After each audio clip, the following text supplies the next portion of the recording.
Hello everyone, I'm Fatima Mohsen, and today inshallah we're going to discuss the tutorial of nested loops. I believe you've already seen that in the last lecture, and we've seen a similar concept to it in the last semester, which is the nested if conditions. So basically what we have in nested loops is that we have a loop inside a loop, so that's why it's called nested loops. And we'll see the first exercise we have for this tutorial, which is called square n. So it says write a Java program to construct a square shape of numbers, given that n is the input from the user. For example, if n is equal to 6, the shape should look like the following. And here we have the stars in the first row and the last row, the first column and the last column. So for info, these stars are just close to each other. They don't have space separated between them, so it's just stars close to each other. So let's try to see our first program. So I'm going to create another Java file. I will name it, for example, shapes.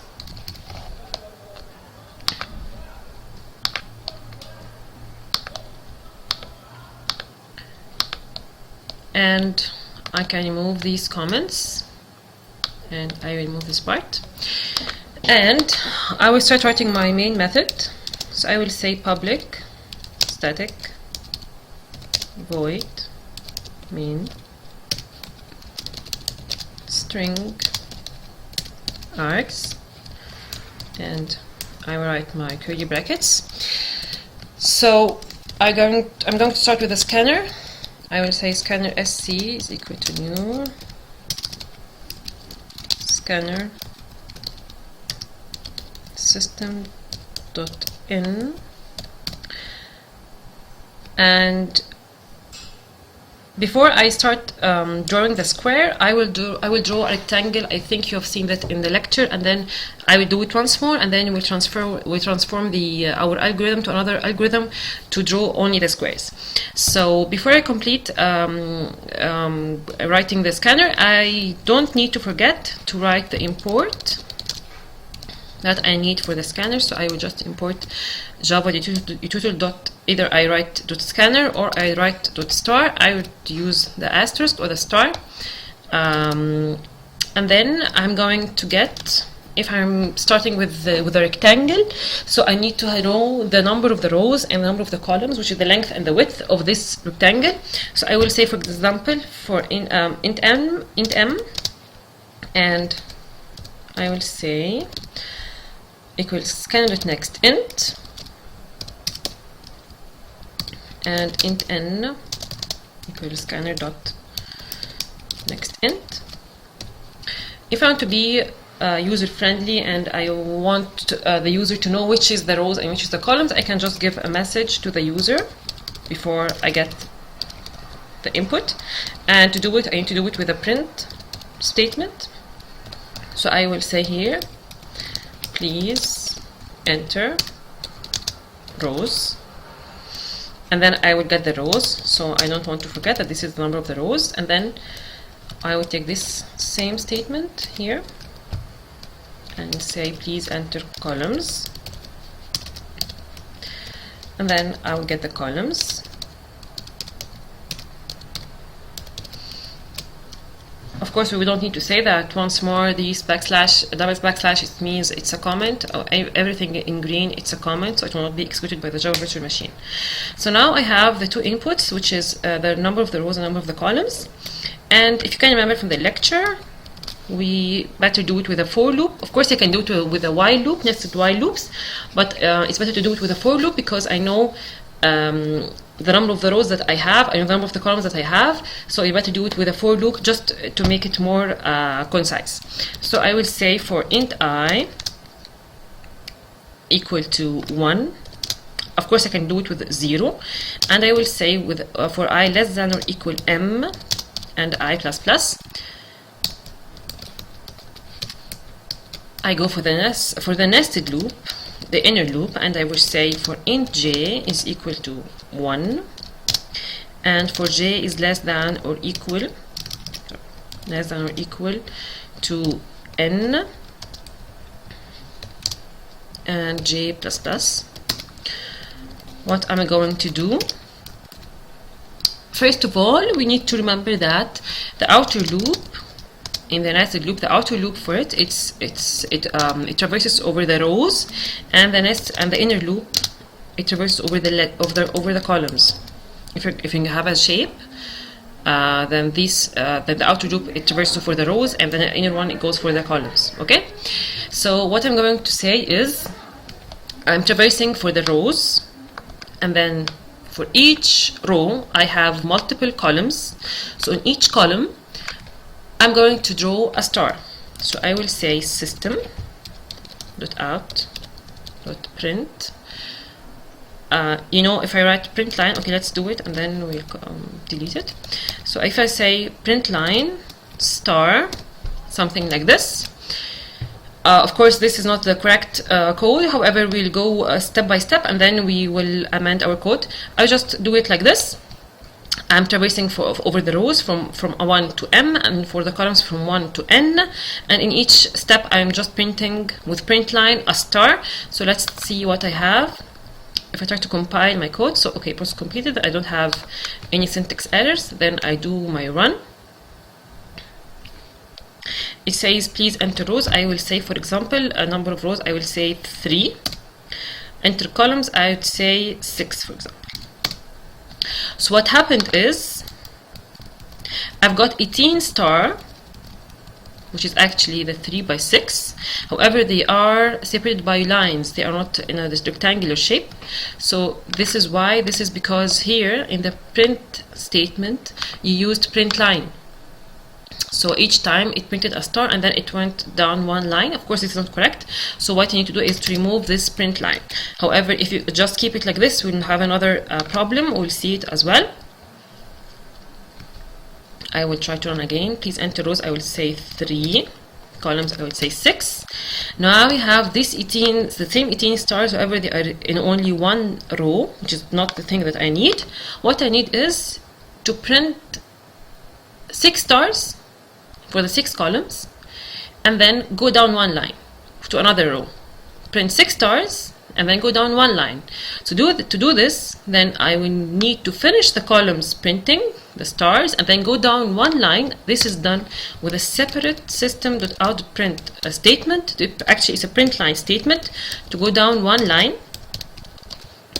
and to get the shape of the rectangle. So let's see. I will say 3 rows and 6 columns, and this is the thing that we get. We get 6 columns of stars, and then another row 6 columns, and then another row is 6 columns. So this is basically the the rectangular nested loop to print some stars. So our problem was not to print a rectangle full of stars. It's just to print a square of stars with the middle stars not shown or a space is written. So to do this, first of all, I will not have 2 inputs. I'll just have 1 input, because the square, it's the size of the length is the same as the width. So we don't need to have actually 2 inputs. It's only 1 input. Okay, and by this I will not call it rows. I will just name it, for example, please enter length, and this is the length of the square. Okay, and then if I don't have n, then I need to remove this n from here, and I will just print or just write m, and then I will see what happens next. However, in the same thing, the outer loop still loops for the rows, and the inner loop still loops for the columns. Okay, however, in this time the number of rows is equal to the number of columns, because it's a square, but I need to still have an outer loop and an inner loop. So let's go back to our problem and see the shape of the square. So I'm going to loop for rows, and in each row I'm going to loop for columns. However, in each row I will do something differently. I'm either going to draw some some stars, like in the first row and in the last row, or I'm going to print some spaces, like in the second row, second, third, fourth, and fifth, actually. Now try to see how can we do this. I will just start with the same algorithm as we have and try to see what's the output. So here I will enter, for example, 6, and what happened is I got a square. However, this square is full of stars in every row and in every column. So as we said, this is not what we want. We only want the stars to be drawn in the first row or the last row, and in the first column in every row and the last column in every row. So to do this, I need to check whether I'm in the first row or the last row. Same thing for the columns. So to do it, I will need to have a check, an if condition. So I will say if I'm the first row, if I'm in the first row, the outer loop, it traverses for the rows, and I'm using the index called I for the outer loop. So I will check if I is equal to 1, which means if I'm in the first row. And then I will say, or you are in the last row. So if an I is equal to the last row, which is equal to M actually. If I'm in the first row or the last row, I will just print star. Of course, this is not the complete code. However, we will amend on it step by step. So I will just do a print of star. As I said before, you don't need to do the indenting of this statement. However, I did it because it gives a better look, and you also don't need to have curly brackets for the if, because the body of the if contains only one statement, so you don't need to have the curly brackets. So I will try to compile and run. Okay, I will enter the length. I will say 6. So what happened now is I printed the stars only in the first and the last rows, which is, so far it's good. However, I also need to amend this shape with stars in the first column and stars in the last column in each row. So the columns, I use the inner loop for the columns, and for that we have the index called j. So I will say if j is equal to 1, which means you are now standing in the first column, or j is equal to m, which means you are now standing in the last column. And then I will try to compile, and I will say enter length 6. Okay, now what I got is I got it for the first column is correctly. I don't have it for the last column. However, I only have 2 stars, which is, so far it's okay. Why? Because it did not print the stars in the remaining columns, only the first and the last. However, you cannot see that this is the last column. Why? Because you don't have the second, third, fourth, and fifth columns printed. And this is why. This is because if you want to have this shape, the second here, for example, in the third row, you have the second column, the third column, fourth column, and fifth columns. They all have spaces, and to have a space, you need to draw a space. So here, I'm not drawing any space. I'm just drawing stars. I need to say if I'm in the first row, or the last row, or the first column, or the last column, draw star. Otherwise, please draw a space. And this needs another print statement from you saying please print a space, like this. And now I will try to compile my code, and I will say also 6. Sorry. And now voila, you have got your square. 6 stars in the first row, 6 stars in the last row, and in the intermediate rows you have only the first column and the last column stars drawn in them. This problem, it's a shape, and it's a problem including shapes.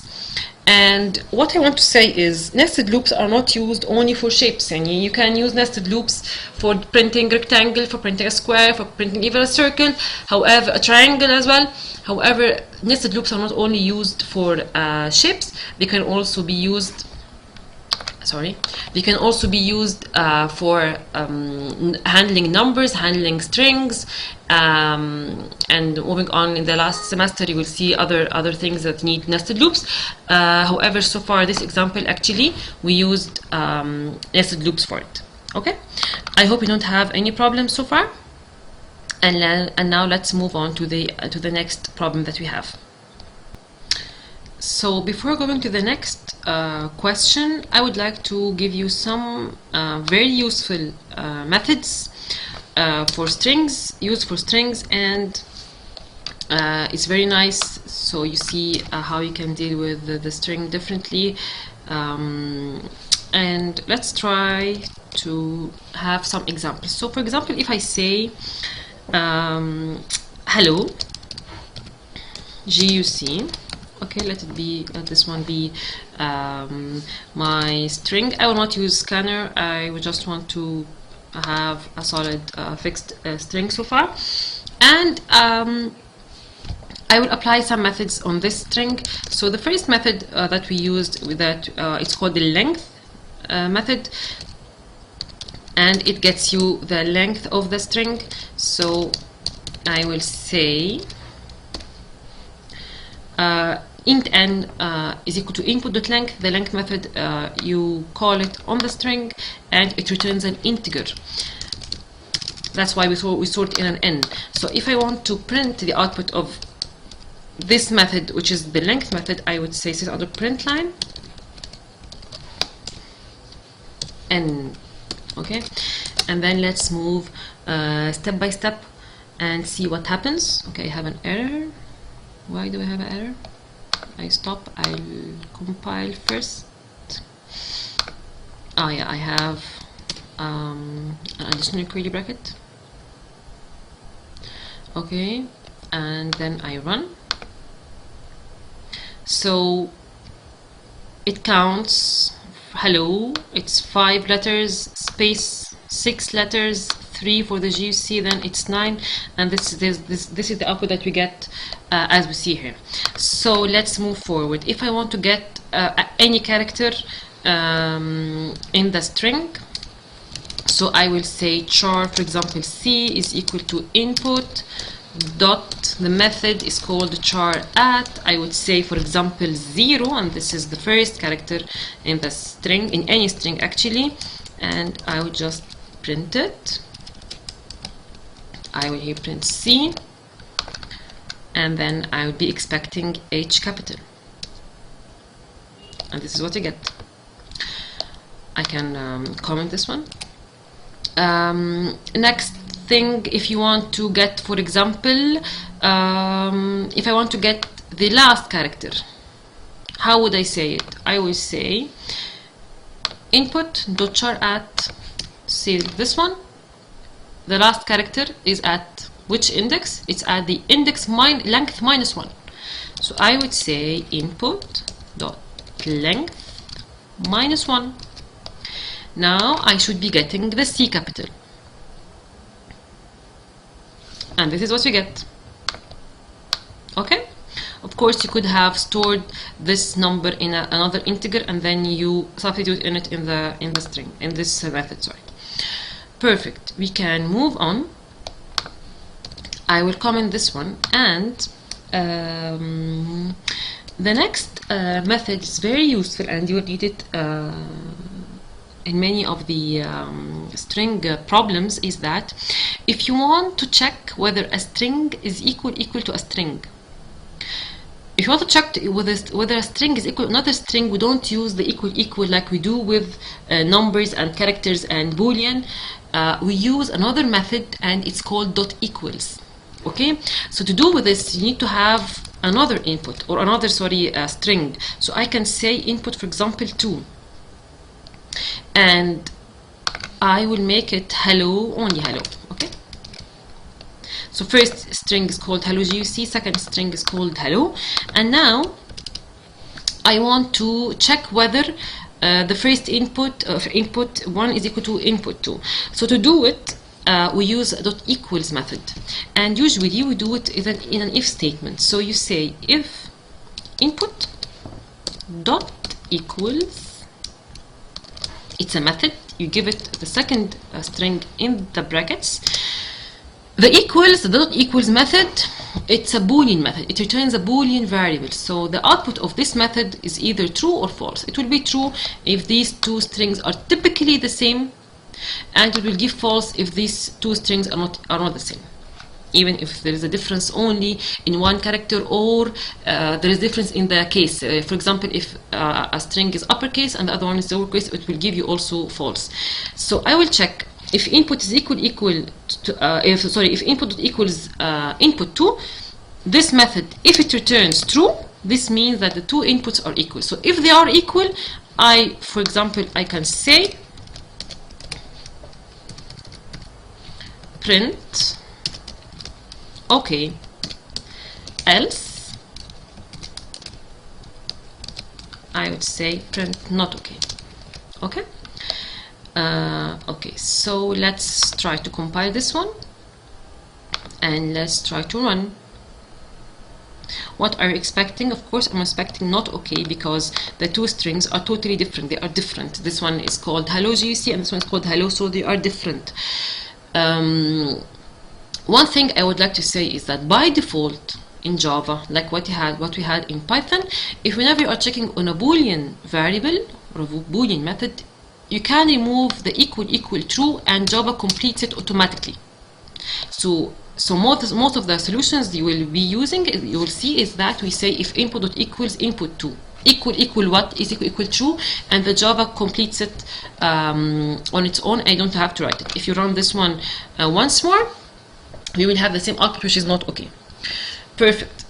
Okay, if I want to have something typically the same, then if I have something typically the same to get the okay message, then you need to write it exactly the same. And here I will be using hello GUC, and now I'm getting an okay message.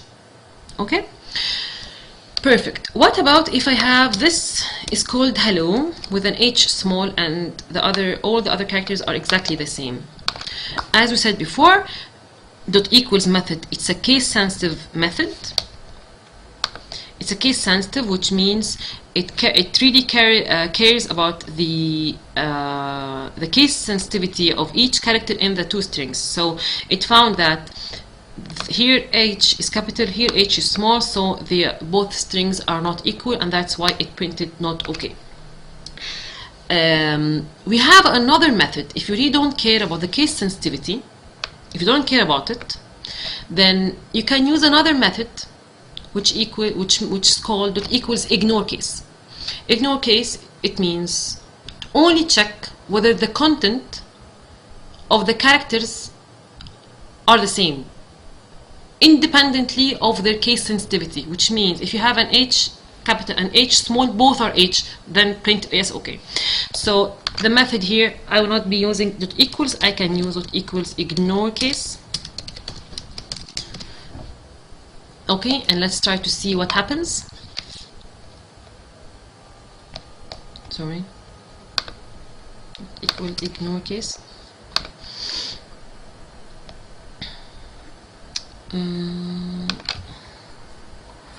What happens here? Dot equals ignore sorry, equals ignore case. Case is C capital, I forgot that. I is capital and C is also capital, so you just need to compile it once more. Dot equals ignore case, okay, and then you try to run, and then you get okay. Perfect, which means that it didn't care about the case sensitivity of the H. It only cared that it's an H, this is an H, and the rest of the string is exactly the typical as the rest of the other string. So I will just print okay. Perfect. So this is for the equality. I will remove this whole block and let's move on. Okay, I will have another variable. I can name it, for example, word. Okay. Perfect. The other very useful method that we have in for strings, it's that if you want to get a part, so far if you want to get a character from the string, you use the char at method, right? However, what about if you want to get a substring from the string, which means you want to get some characters next to each other as a one segment and you want to print them? There is a method called substring that does that, and the substring, you call it also on a string, and you give it the indices that you want, and it returns for you the substring that you want. So it returns for you the substring, which means it returns a string, which means the result will be stored in a string. So it's a string. I can say it's string res. And then let's say it's input dot. For example, if you want to have the hello, okay, only hello from this whole string. So what you're going to do is you will say input dot substring.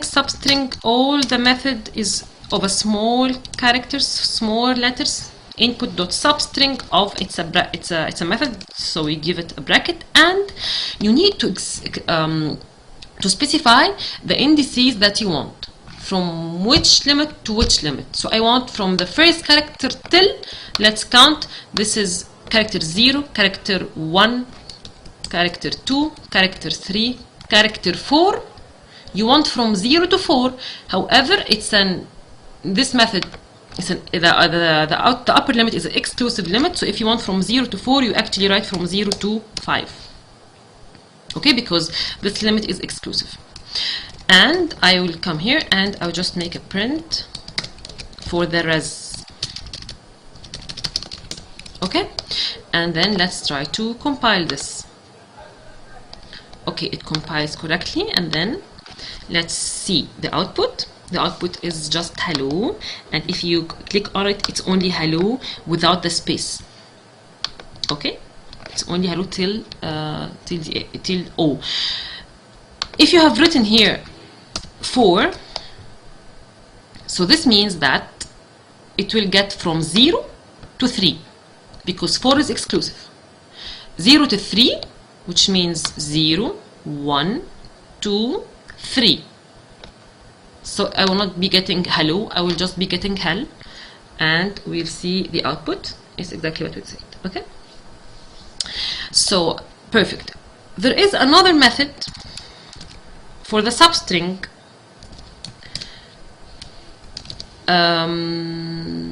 I'll be doing another variable called res2 is equal to input dot substring.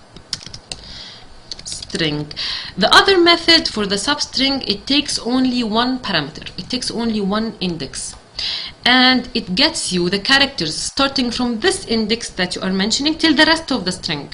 So if I want to get, for example, from this L, which is at index 2, because H at 0, E at 1, I will say substring of 2, then I will get the string from LLO space GUC. So I will get the string starting from index 2 till the end of the string.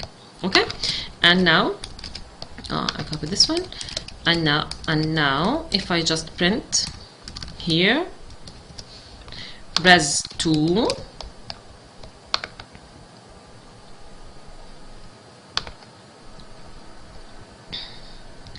I will get the output LLO space GUC. Okay, of course the space counts as a character. Okay, perfect. Then we did the substring, we did the equals, ignore case, char at length. What else do we have? We have a method, actually, yeah, but also it's good to know it. It's called the dot concat method.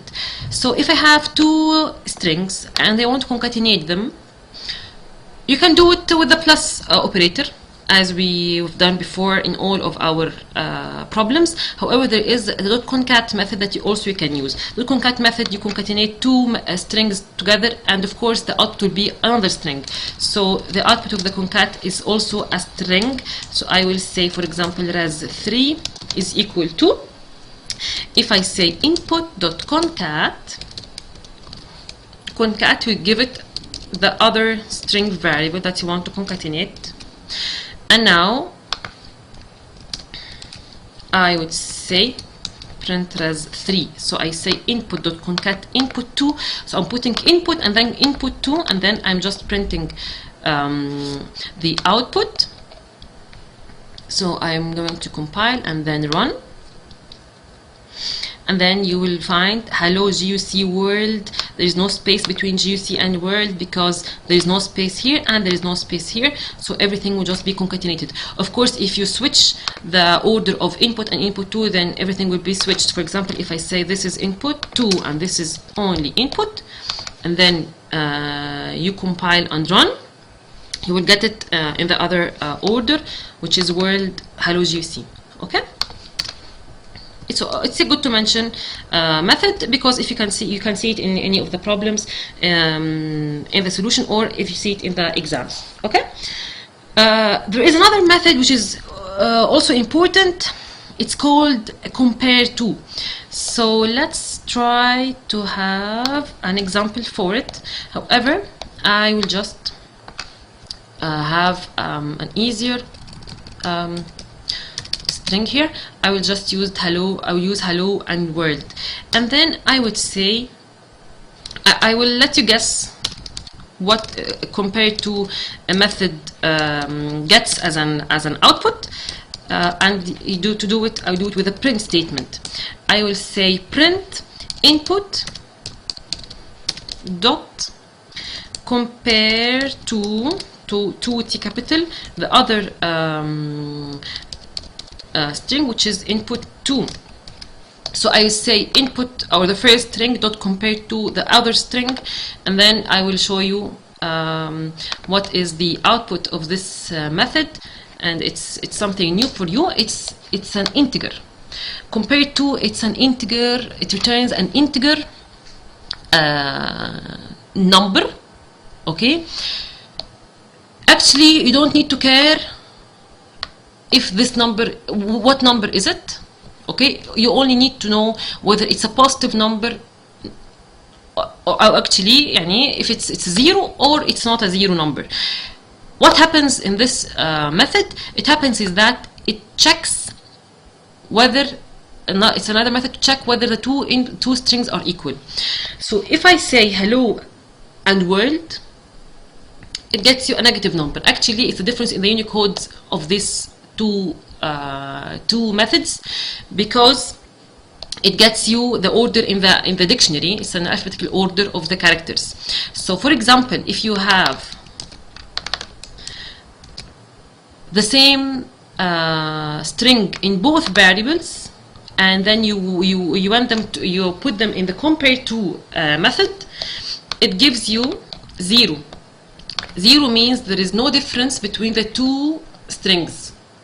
So this method gives you one of the three things: either 0, which means that these two strings are typical. It gives you a positive number, or a negative number. So it's a 0 or a positive number or a negative number. Okay, 0 means that these two strings are exactly the same. Positive number, I can give you, I can show you something. I can say here apple, for example, and I can say here cat. Okay, and here I say input dot compare to input 2, and now the number that I will be getting is definitely not equal to 0. It's a number. It's actually 2. What's 2? It's a difference between the Unicode of A and the C. Okay, so if I switch them, if I say input 2 dot compare to input, then I will be getting positive 2, not negative 2. Okay, positive 2 because I will be having that the C comes after the A with 2. Okay, where is it? Here it is. Okay. Okay, this is the compare to. What else do we have? We have a very important method that actually I need to use in the coming problem. That's why we mentioned most of these methods. The method actually will be used if you have a string containing only digits. So for example, if I have a string containing 1, 4, 5, 6, for example. Okay, so this string contains only digits. However, these digits are in a string, which means you cannot apply on them multiplication, division, and if you applied addition, then it's not an addition, it's only concatenation. You cannot apply subtraction. So I mean, if you have digits, if you have digits in a string, then you cannot manipulate them as digits. They are only strings. There is a perfect method for that if you want to convert this string into integer. However, to do this, you need to make sure that this string contains only digits. Because if the string contains digits and a character, for example, this method will not work. It will give you an error. Okay, it will just give you an error. So you need to make sure that the string that you have is only containing digits. Okay, so now I'm sure that my string contains only digits. So what I will do is I'll be using a method called integer.parseInt. ParseInt, it's a method that you give a string and it returns for you the integer stored in this string. So the method gives an integer. And I will say res4. I will say int res4 is equal to, look how you spell it. It's an integer.parseInt. And you give it the string that contains the digits. The string is called input. So you say integer.parseInt input.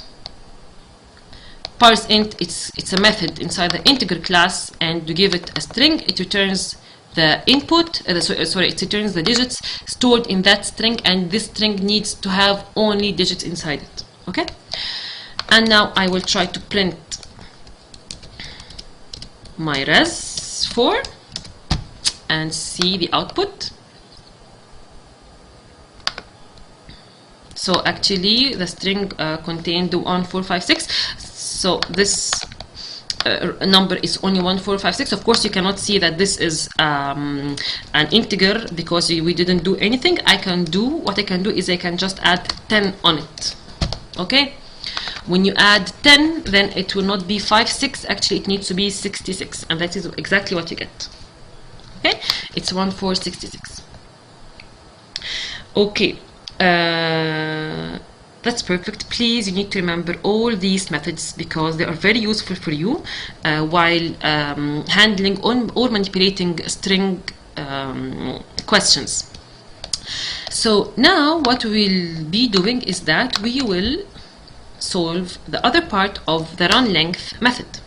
And actually we will be using some of the methods that we've just mentioned in the other class.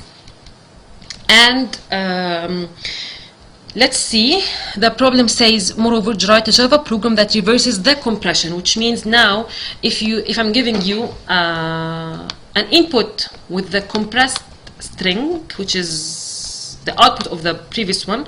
So if I'm giving you 12W1B, 12W and so on, you need to decompress this string and get me the original whole string, which is of course it will be much bigger than the input string. Okay, fine. To do this, we need to use nested loops. This one you need to have a nested loop. It's not like the other one. I said you can do it with a single loop, of course. But here we need to use a nested loop. Why? Because now, first of all, you need to traverse over the whole string. So this is a loop, and for every sub-segment of the string, you need to do many things. Actually, you need to collect. For example, here I can read it's 12W because I am a human. I can read this. the PC, the Java can't read it. So what you need to do is, first you need to collect the digits, because 1, it's a character. It's an inside a string, so it's a character so far. It's a character holding 1. You need to collect the characters and see whether these characters perform a digit. Okay? And if these characters are digits, concatenate them together. Okay? And then I will have a string containing 1, 2, which will be a string containing 12. And then I will need to do what? I will need to repeat 12 times W. Right? So you need to have another loop that loops for 12 times to print just W, or to concatenate W, anything, whether you print or concatenate. And then you move forward to the next character. And you do the same. So that's why it's a typical problem for nested loops. And actually, it's a nested loop problem, and it contains 2 inner loops inside it, not only 1 inner loop. So let's try to break down this problem. Actually, I will remove this. I can remove it. Okay, like this. And I will start coding my problem. So first of all, I will get input from the user. So I would say string input is equal to sc.next. Perfect. And then here is my string. What I'll be doing is I need to traverse over the whole string. So I would say I need to have an index int I is equal to 0. Perfect. And then I will amend my code with many other variables. However, I will go just for the first loop and then see what happens. I will say while I is less than input.length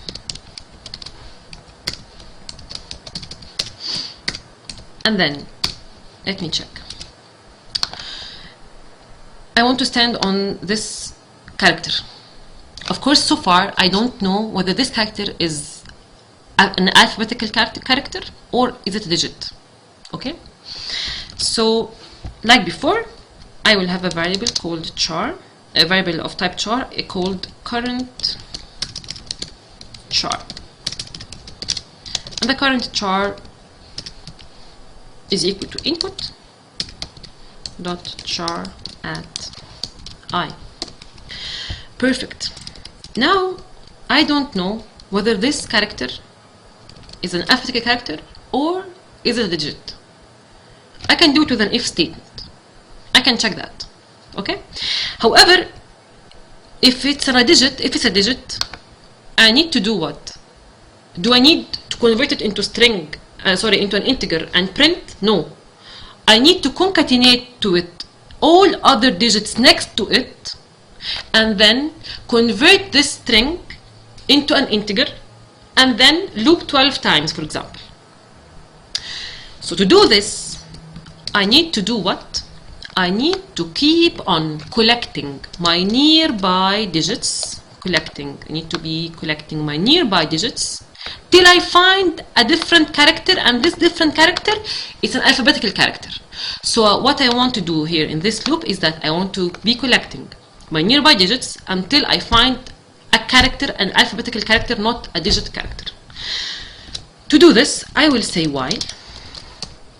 Don't forget the condition of the last problem, which is input dot is that I is less than the input dot length, and let's see how can I check whether this character I'm standing on is it a digit or is it an alphabetical character. You can do it, it's very easy.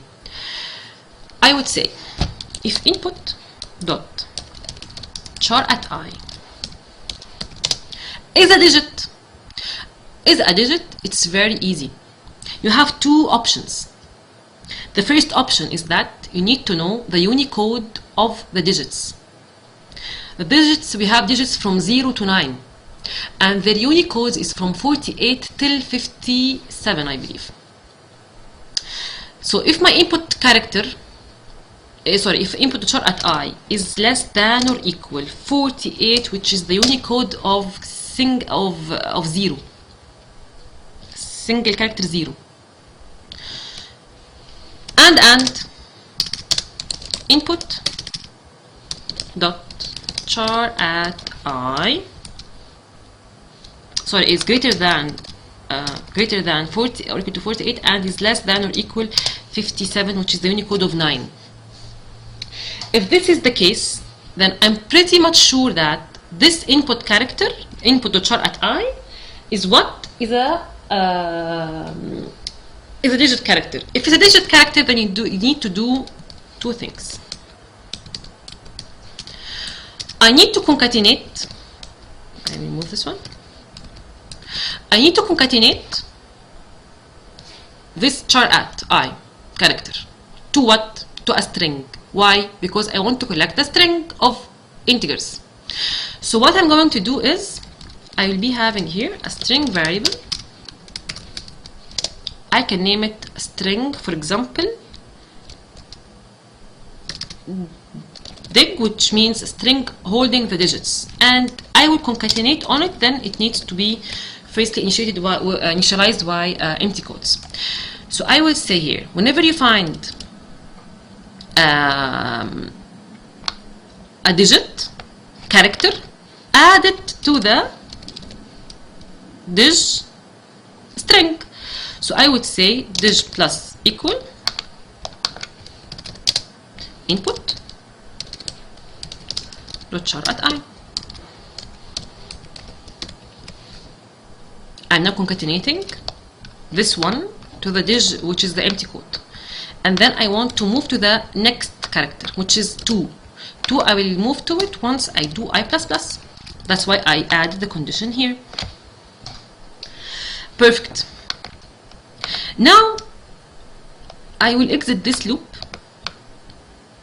when either I reach the end of the length, of course, or that my current char at I is not between 48 and 57, which means it's not a digit.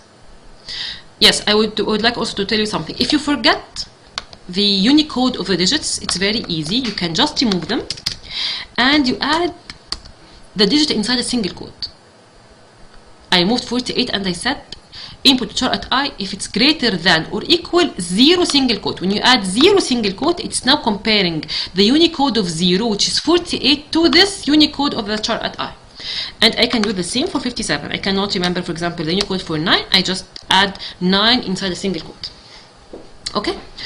So if this, if now my character char at I is between 0 and 9, then it's a character, then it's a digit for sure. Add it please to the digit string and do I++.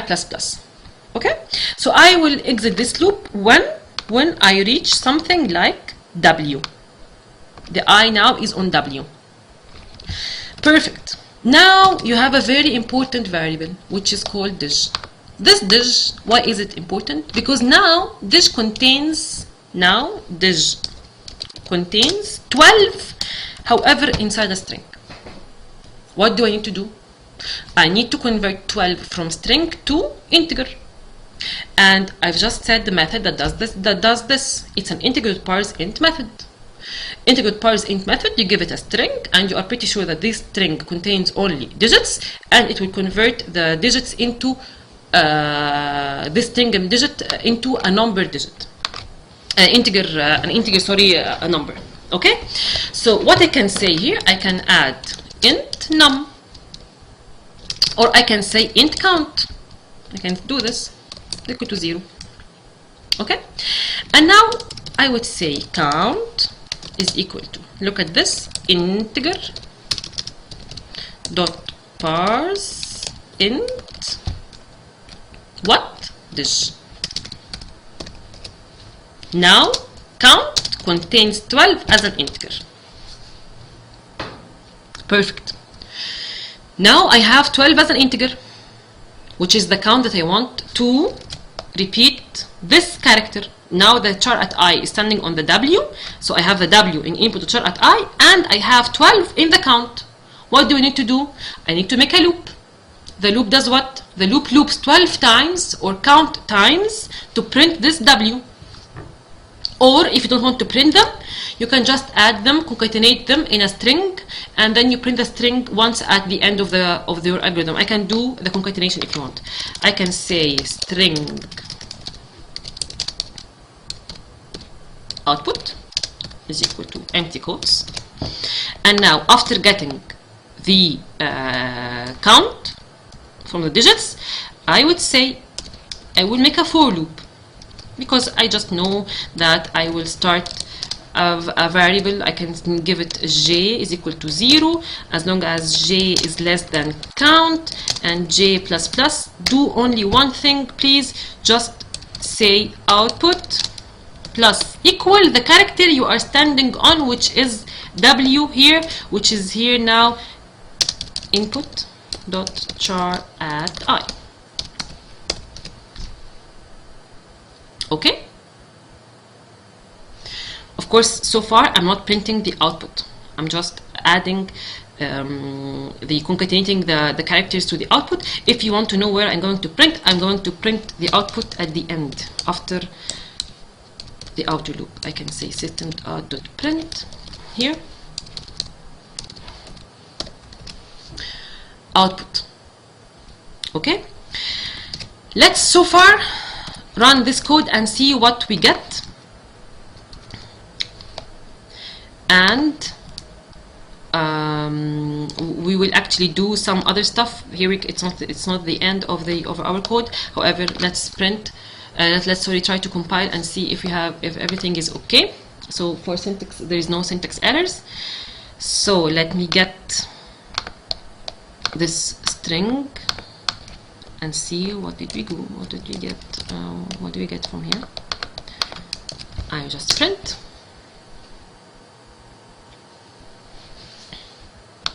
Most probably I went to an infinite loop, and this is actually why. Because in this loop I incremented the I, and I exited this loop whenever I reached to this condition. And of course, if the I is less than the length, and if these conditions were violated, then I will exit this loop. And now the I is still inside the length of the string. It's still inside of the string. And we got the parse int. We did the print or did the concatenation of the character. However, now the I is still standing on this W, right? Which means that in the coming loop, I is still at index 2, which is where W is, and here it's stored W.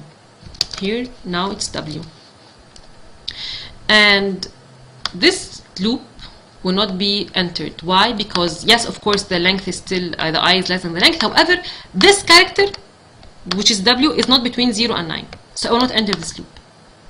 Okay, then I will not do anything. So the I is still at W. What actually I need to do is, if it's a W, I've already printed W here, then after this loop I should have done an I++. Why? To move on to the next character, which is after printing W. Please move on, because I will find in the next loop I should find a digit character, which is, for example, this one. Okay, so let's try once more. I will compile. I have a problem. Where? Ah, yes, here I need to have a comment. I forgot the. Okay, I will compile once more. Okay, it's completed. However, I will try to show you something. I will not get also an output. However, I will show you what will happen. Actually, I will get a too much loaded program, so I will just see. Yeah, okay. I will enter my input. However, also I will not get any output, and I will tell you why. I'll just exit this run, and let's try to see what happened here. the dish variable, the dish variable, what happens with dish variable is I concatenate on it only numbers, right? Or actually only characters containing digits, that's so to say. So what I should have done is here, once I reach to the 12 and I'm done with the 12 and I converted 12 into a number and I printed even 12 or looped on a 12, the next or the coming dish should carry only 1. So I need to reset dish. I need to reset it, because if you don't reset it, then what I will be doing is I will have 1, 2, which is 12 in the dish, and then you will be concatenating 1 to it, which is 1, 2, 1, and then 1, 2, so it's 1, 2, 1, 1, 2, and then 3, and then 2, 4, and then all the digits will be concatenated in this dish variable. And then you need to parse in this dish variable, and then you are looping on this dish and you are printing or concatenating the character, I believe, thousands of times. So this is not correct. What I should have done is I need to, after I get what I want from the dish, which is parsing dish into an integer, I need to reset dish. And the dish, if you remember, it's a string variable. So to reset it, you will just reset it with empty quotes. Okay, why is this? Because in the next time I want dish to hold only 1 for the B, not 1, 2, 1. Okay, so what will happen is I will compile and I will try once more, and I will put my input, and now I should be getting something. Yes, here it is, and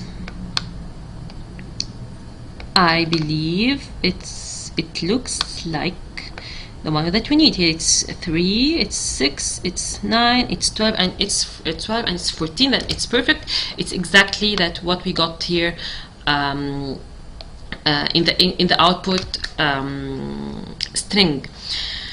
So to wrap up this problem once more, here I have an outer loop that loops on the whole string, and in the inner loops I have 2 inner loops, one loop to concatenate the digits inside the string, and then parse it in using the parse int method, and then looping on this counter variable to concatenate the output, or to concatenate actually the char in the output variable, and then I will just print the output only once.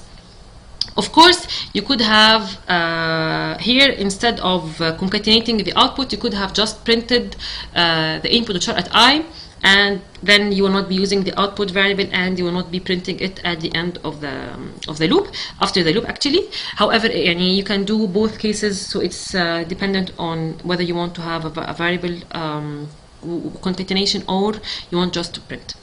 Another thing it's important is that if you don't remember the Unicode of the digits, you can just put them in a single quote and let Java do the comparison, and Java can check the Unicode of the 0 and compare it with the Unicode of the char at I. Same thing for the 9, and actually same thing for any character. So if you don't remember the Unicode of any character, even if it's an alphabetical character, you just put it between single quote and let Java do the check. It will check it using its Unicode. Okay, so you don't need actually to worry about it. I will do the pyramid problem. So the problem says construct the following pyramid of numbers given that n is an odd input from the user.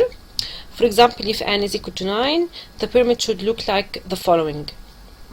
So the problem already says that n should be an odd input. Actually, if you want to check whether n was odd or even, and then if it's even, you give an error message, you can do it. Otherwise, you can skip it. We don't need to do it in this problem, because it's given that it should be an odd number. So for n is equal to 9, what happened is I have this pyramid. I have this pyramid. Actually, in these problems, as we said before, any shape that we'll be using, it will have, or it will be constructed of some rows and some columns. So I need to know if n is 9, then I need to count how many rows do I have. I have 1, 2, 3, 4, 5 rows. If you have n equal to 9, then you will have, or you will get 5 rows. If n was equal to 7, then I should stop by here. So if n would be equal to 7, then I should have 1, 2, 3, and 4 rows. So this means that what? The number of n, it decides about the value, sorry, of n, it decides about, first of all, the number of rows that you will be having. So from n is equal to 9 to 5 rows, and for n is equal to 7 to be 4 rows, then I think it's easy to know that it's only the half of the n, the number of rows is equal to half the n, and then because sorry, once more, because n divided 2, it will give you an integer number.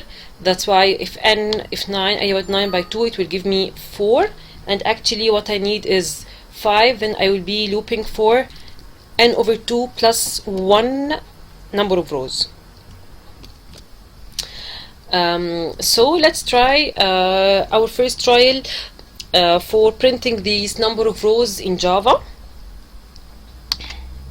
So I will have a new Java class, and I can name it triangle.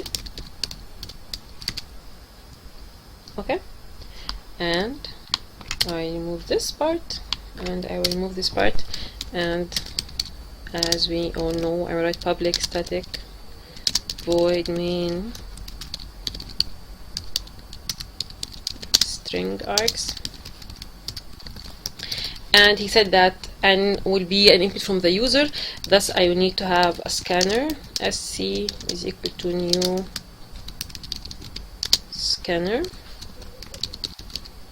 system.in, and I will write my import for the scanner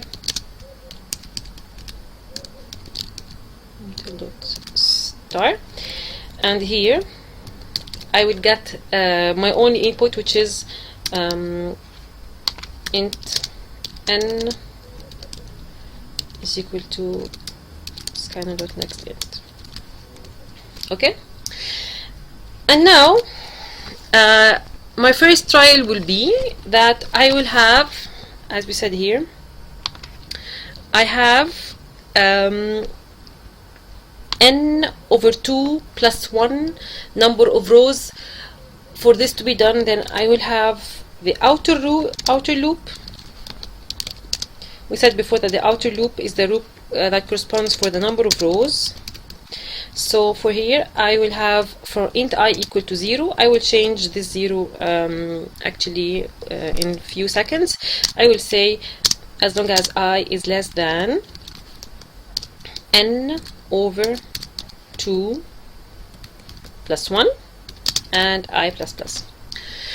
Okay, what happens here is that I can actually leave I equal to 0. However, I will use I, or actually I will need I to be equal to 1 in the rest of my solution, and then and you will see actually why.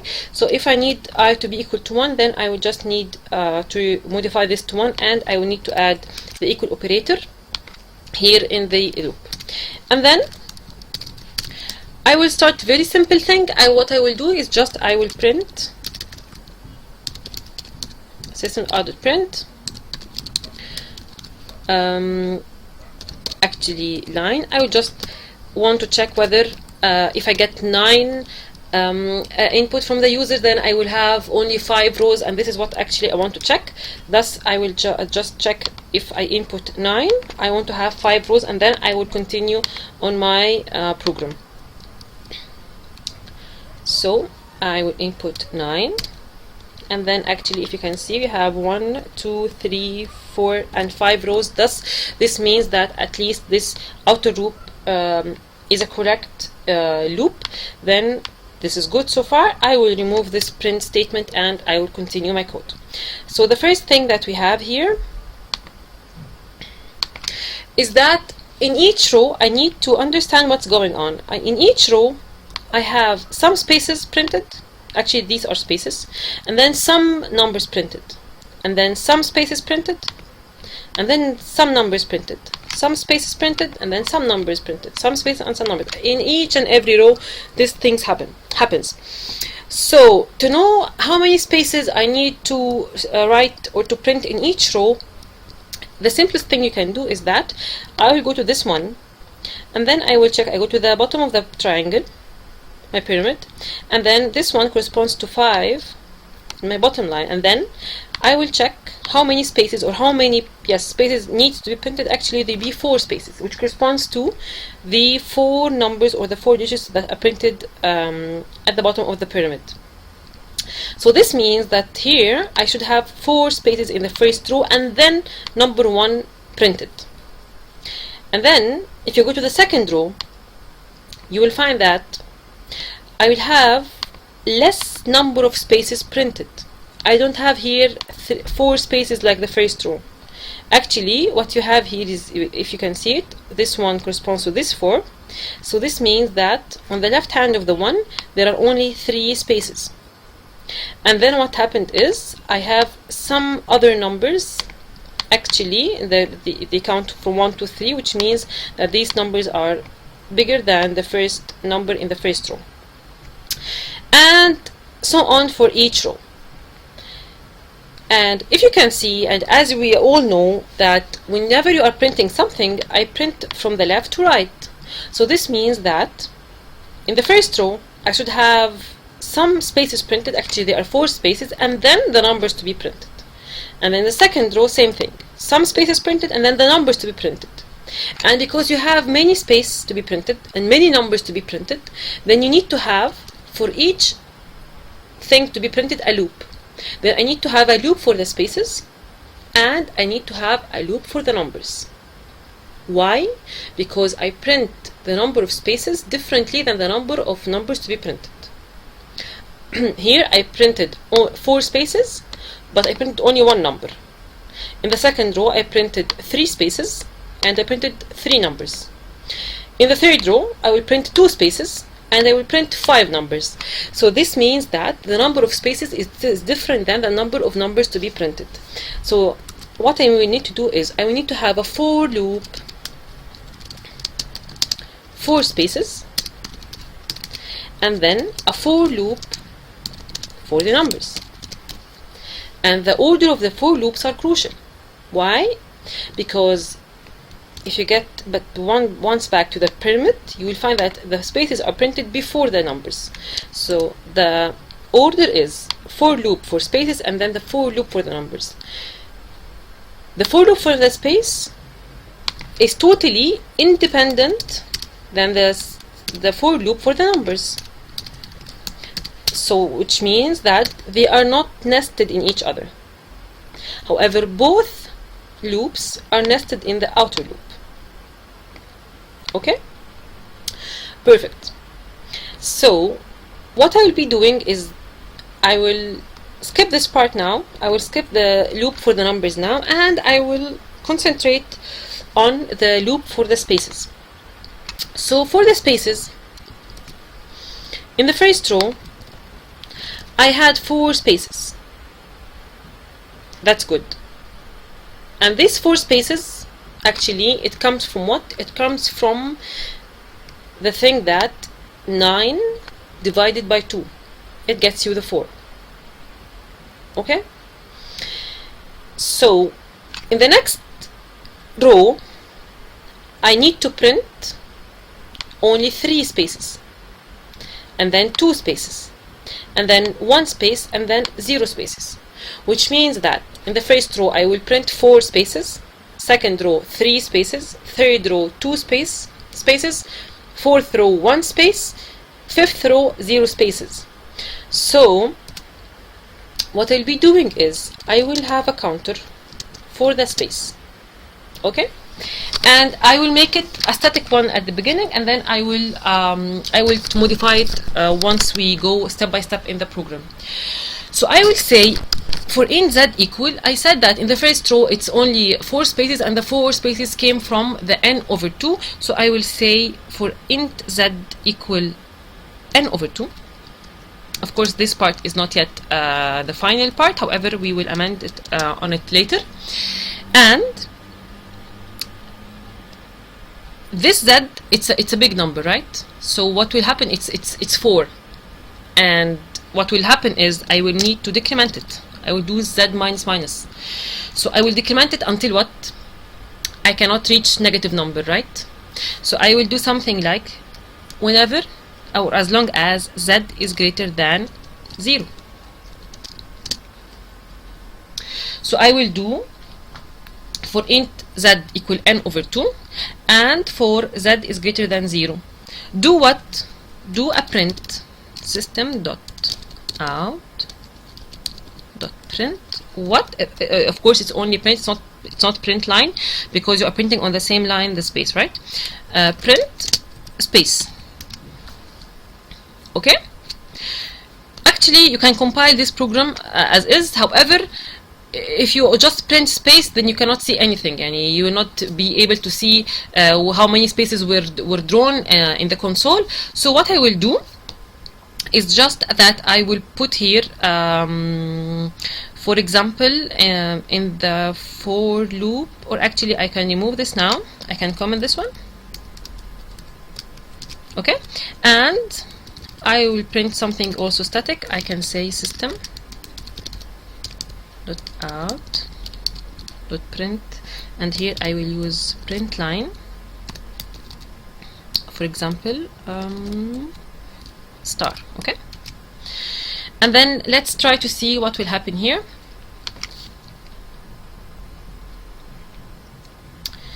Okay, I will enter 9, and then what you see here is I have the number of spaces printed. Actually, there are 4 spaces. Actually, I can count them: 1, 2, 3, 4 space, and then a star is drawn.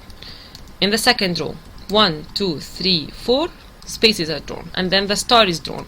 So far it's good. I know it's a static number of spaces, which is 4, and I will tell you exactly why. However, at least I'm able to draw the first row correctly. So I will remove, or actually, okay, I will leave this asterisk now. So can anybody tell me why is this output? I can see that the number of spaces in each row is equal to each other, which is actually only 4. This is because this loop, the loop for the spaces, you've initialized the z variable with n over 2 in each time. So whenever the I was equal to 0, to equal to 1 at the beginning, I is equal now to 1, I went into this loop, and you started with z equal to n over 2. N over 2 never changes. N over 2 is always 9 over 2, which is always 4. So here is that you say z is equal to 4 as long as z is greater than 0. Z minus minus, just draw a space. So we keep on drawing the spaces for in the first row for 4 times, because from 4 to 0, 4, 3, 2, 1, there are 4 spaces. And then I printed the star, and then I reached to the end of this loop, and then I incremented the I by 1, and then I is now equal to 2. And now you go to this loop once more, and then you say z is equal to n over 2. N over 2 is also 9 over 2. 9 over 2 is still 4. So in each row you are drawing exactly 4 spaces. So the problem here is you did not take into consideration that the row, or depending on the row you are standing on, the number of spaces will be different.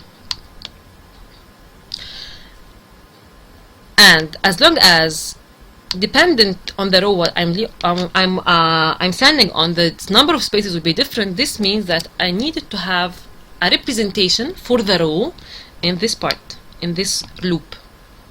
And to have this, you need to have a relationship between the I and z.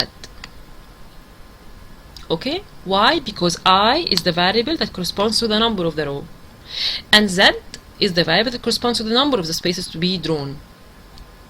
So what I need to have here is I need to have a relation between z that starts from n over 2 and I, which corresponds to the row. And actually, let's see, what do I want to have? In the second row, when I is equal to 2, you need the spaces to be how much space?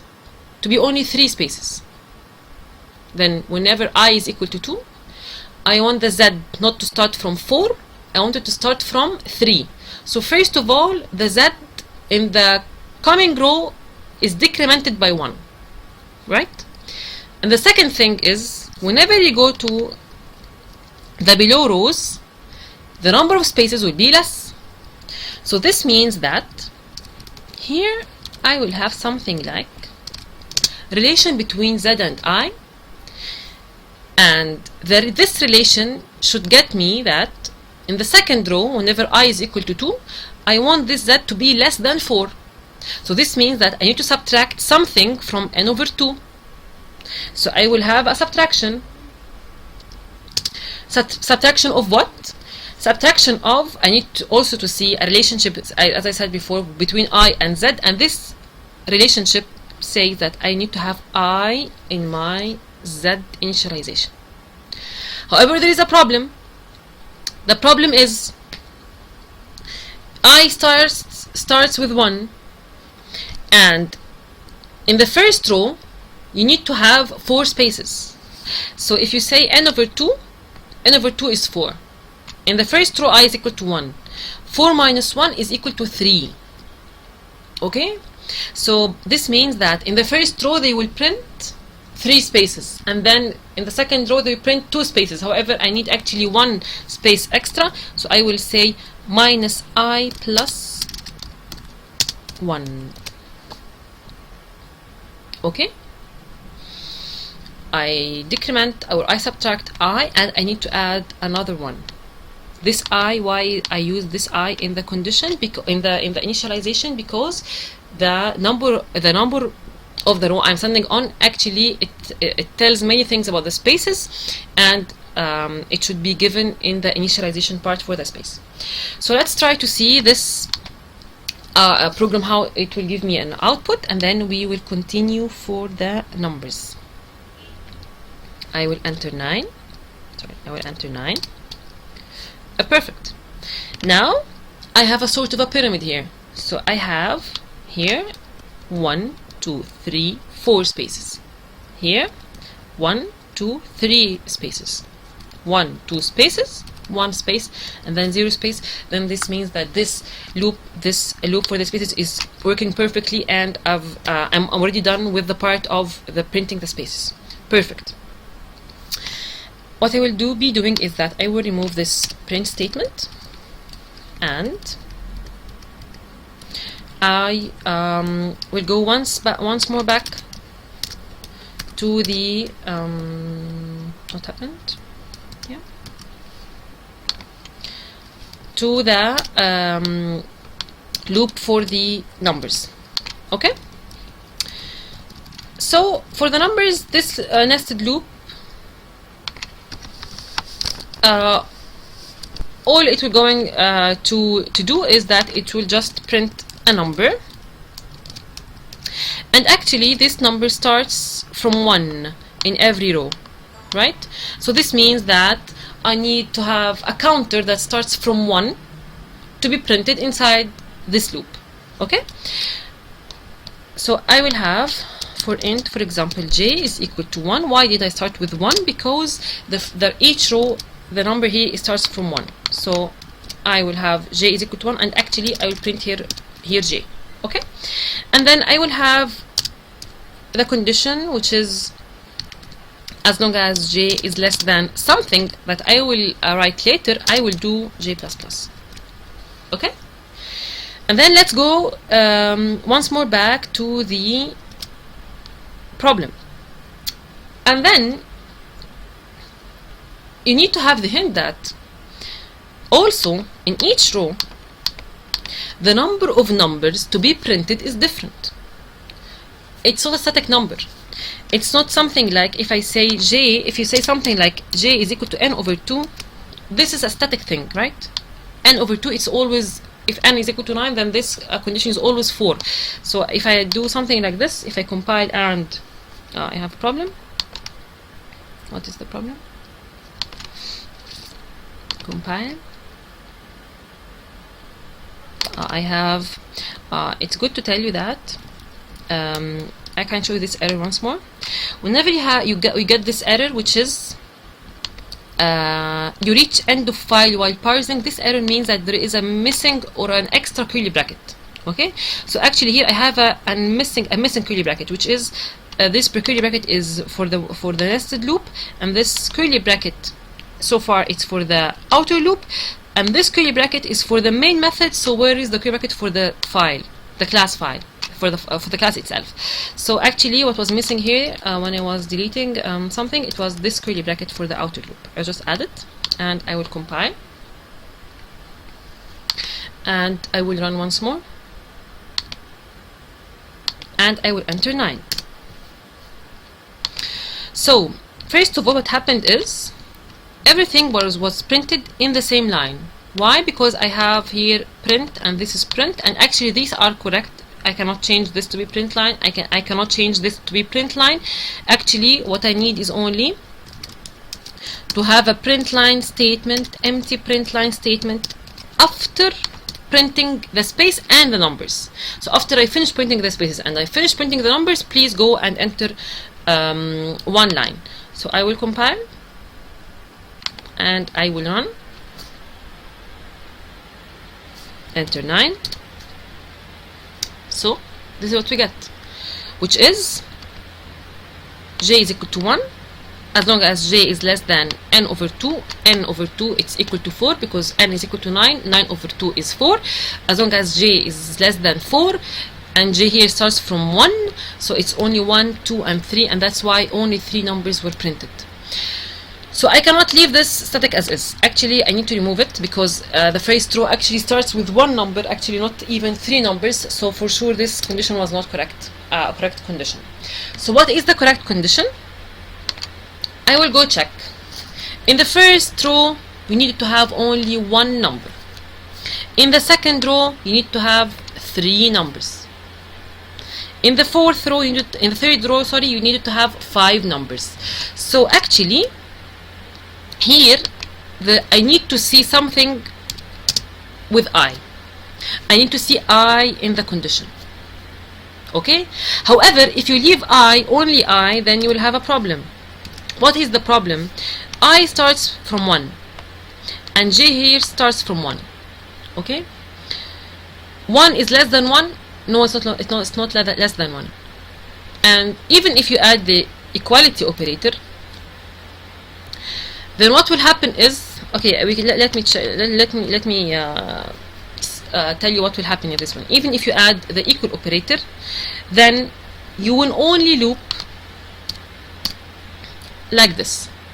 In the first row only 1 number, second row 2 numbers, third row 3 numbers, fourth row 4 numbers, fifth row 5 numbers, which is so far somehow it's okay. However, it's not the thing that I need. Because why? Because the number of numbers that needs to be printed is much bigger than just the number of the row. So I need to have here something like I, however something bigger than I. Actually it's I times 2. However, there is a problem. I starts from 1. I times 2 is equal to what? Is equal to 2. Okay, 1 j is equal to 1, I less than I minus I times 2. And then if you want to put this equality once more, then it's fine. Then here comes the problem, which is I is equal to 2 is equal to 1, j less than or equal I times 2, which means here it's equal to 2, and actually it needs it to be only once. However, I can show you what will happen before continuing with the correct part. I will compile and I will run and I will say enter. So what happened is it printed an extra number, you see. So what I will be doing is just I will remove this one. Okay, you just say -1, I will do it once more. Enter, and voila, it's only 9. Or what you can do is that you just remove this one. Just remove the equality. Okay, and then you enter 9, and then you get the same number. So either you leave the equality but you remove here -1, but you put here, sorry, -1, or you remove the equality and you remove the -1. Okay, and this was it for the pyramids problem.